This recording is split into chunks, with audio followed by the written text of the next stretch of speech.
నమస్తే, నేను మీ ఎంవి నాయుడు. ఈరోజు విజయనగరం ప్రధాన న్యూస్ చూద్దాం. నాకేంటి అంటే మాకు ఫోన్ చేయండి, అనీసా డిఎస్పీ రమ్య సమాచారం ఇస్తే చాలు అంటూ ప్రభుత్వ కార్యాలయాల్లో కొందరు అధికారులు ఉద్యోగులు చేయి తడపందే దస్త్రం ముట్టుకోరు. దీంతో కొందరు విసిగిపోయి ఎంతో కొంత ముట్ట చెబుతారు, మరికొందరు ఇవ్వలేక అనీసాని ఆశ్రయిస్తూ ఉంటారు. ప్రజలంతా అవగాహన పెంచుకొని ముందుకొస్తే అవినీతి పరులపై కఠిన చర్యలు తీసుకుంటామని చెప్తూ ఉన్నారు ఆ శాఖ డిఎస్పీ రమ్య. ఆమెతో మాట్లాడుతూ చెప్తూ ఉన్నట్టుగా తెలుస్తూ ఉంది. విజయనగరం మన్యం జిల్లా పరిధిలో ఈ ఏడాది 7 కేసులు నమోదు చేశాం.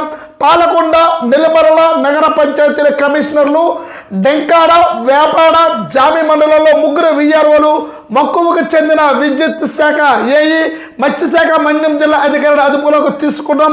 ఎక్కువగా రెవెన్యూ, పురపాలక, విద్యుత్ పంపిణీ సంస్థల అధికారులు ఉద్యోగులపై ఫిర్యాదులు అందుతూ ఉన్నాయి.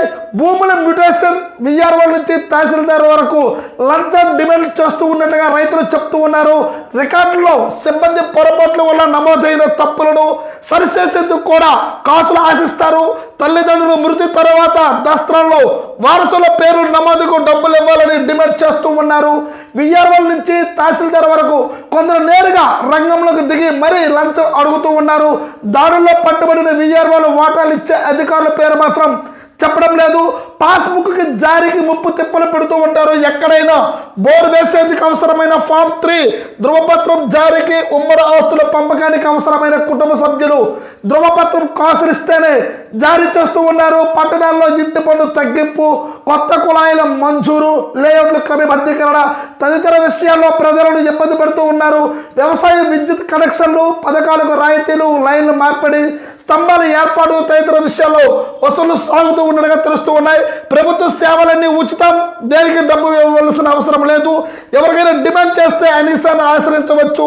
ఫిర్యాదుదారుల వివరాలు గోప్యంగా ఉంచుతామని అనీసా డిఎస్పీ రమ్య చెప్తూ ఉన్నారు. ప్రభుత్వ కార్యాలయాల్లో కొందరు అధికారులు అయితే మాత్రం ఉద్యోగులు చేయి తడపందే దస్త్రాలు అయితే ముందుకు వెళ్ళడం లేదు. ఇది ప్రధానంగా అయితే మాత్రం రెవెన్యూ, విద్యుత్ శాఖ, మున్సిపల్ కమిషన్లు అయితే మాత్రం చకచక అయితే మాత్రం వసూళ్లు అవుతూ ఉన్నాయి. చాలా మంది ఫిర్యాదుదారులు ముందుకు రావడం లేదు. ఎవరు భయపడిన అవసరం లేదు. ఉద్యోగస్తులు చేస్తూ ఉన్నప్పుడు ప్రభుత్వ స్థాయిలో అయితే ఖచ్చితంగా జవాబుదారీతనం అయితే ఉండాలి. అటువంటి వాటి కోసం అయితే మాత్రము ప్రధానంగా రెవెన్యూలు అయితే మాత్రము ఒక మ్యూటేషన్ జరగాలన్నా, లేకపోతే ఫామ్ 3 కావాలన్నా, వ్యవసాయ భూములకైనా సరే, ఆన్లైన్ కావాలన్నా, 1B రావాలన్నా సరే విఆర్ఓ స్థాయి నుండి ఎంఆర్ వరకు నేరుగా దందా అయితే మొదలు పెట్టేశారు. దీంట్లో చాలా వరకు అయితే మాత్రం కంప్లైంట్ ఇవ్వడానికి, ముందుకు రావడానికి చాలా మంది భయపడుతూ ఉంటారు. కాబట్టి మీ గోప్యంగా ఉంచుతాం, కాబట్టి ఎవరు భయపడే అవసరం లేదని చెప్తూ ఉన్నారు అధికారులు. అలాగే ప్రధానంగా అయితే మాత్రం రెవెన్యూ, మున్సిపల్, అలాగే విద్యుత్ శాఖలో ఈ ప్రధానంగా అయితే మాత్రం ఎక్కువగా కంప్లైంట్లు వస్తూ ఉన్నట్టుగా ఆరోపణలు కూడా వినిపిస్తూ ఉన్నాయి.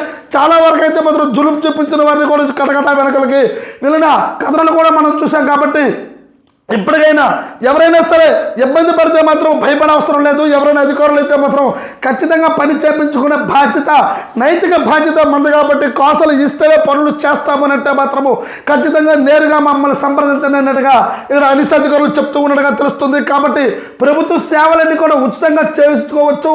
మనమేమి ఎక్కడో తప్పుడు పత్రాలు అయితే చూపించడం లేదు కదా. మన పొజిషన్లో ఉన్న వాటికి కూడాను ఆన్లైన్ చేయడానికి ఎందుకు మీరు కాసులు ఇవ్వవలసిన అవసరం ఉంది, అవసరం లేదు. కాబట్టి మీకు ఎవరైనా ఒత్తిడి చేస్తే మాత్రం ఖచ్చితంగా మమ్మల్ని సంప్రదించండి, మీ యొక్క గోప్యంగా ఉంచుతామన్నట్టుగా అధికారులు చెప్తూ ఉన్నట్టుగా తెలుస్తూనే ఉంది. అలాగే మరొక ప్రధాన విషయం చూద్దాం. వరద ముప్పు ఎప్పటికీ కనువిప్పు అంటూ పట్టణాల్లో అస్తవ్యస్తంగా మురుగునీటి వ్యవస్థ చూస్తూ ఉన్నాం. జిల్లాలోని పట్టణాల్లో మురుగునీటి వ్యవస్థ అస్తవ్యస్తంగా ఉంది. చిన్నపాటి వర్షం కురిసిన రహదారులపైకి వరద పోటెత్తుతుంది. కాలువల నిర్మాణం చేపట్టకపోవడం, దశాబ్దాల క్రితం నిర్మించినవి శిథిలం కావడం, కచ్చి కాలువలతో సరిపెట్టడం, పూడికలు తొలగించకపోవడం తదితర సమస్యలు కారణాలుగా ఉన్నాయి. ఇదే విషయం మెంతా తుఫాన్తో మరోసారి తేటతెల్లమైంది.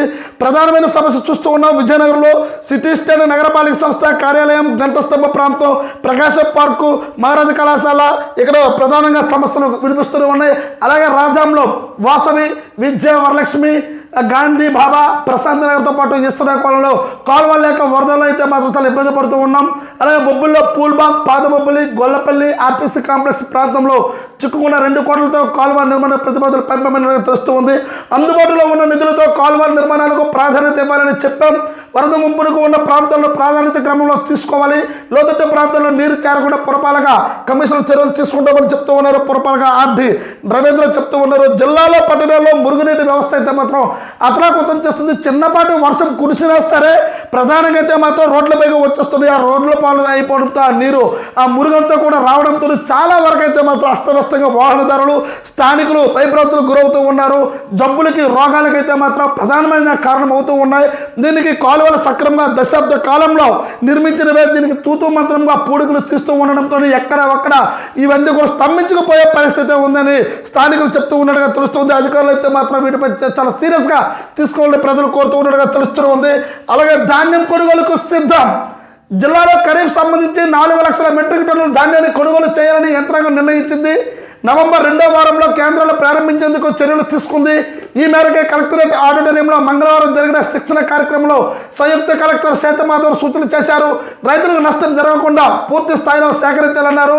మండల స్థాయిలో కంట్రోల్ రూమ్లు ఏర్పాటు చేయాలని, మిల్లుల సామర్థ్యాన్ని బట్టి సరఫరా చేయాలని ఆదేశించారు. ఆర్ఎస్కల్తో పాటు మిల్లుల వద్ద సైతం తేమ యంత్రాలు ఉంటాయన్నారు. యాప్స్, పోర్టల్, లాగిన్పై అవగాహన పెంచుకుని సమర్థవంతంగా పనిచేయాలన్నారు. నిర్లక్ష్యం వహిస్తే చర్యలు తప్పవని హెచ్చరించారు.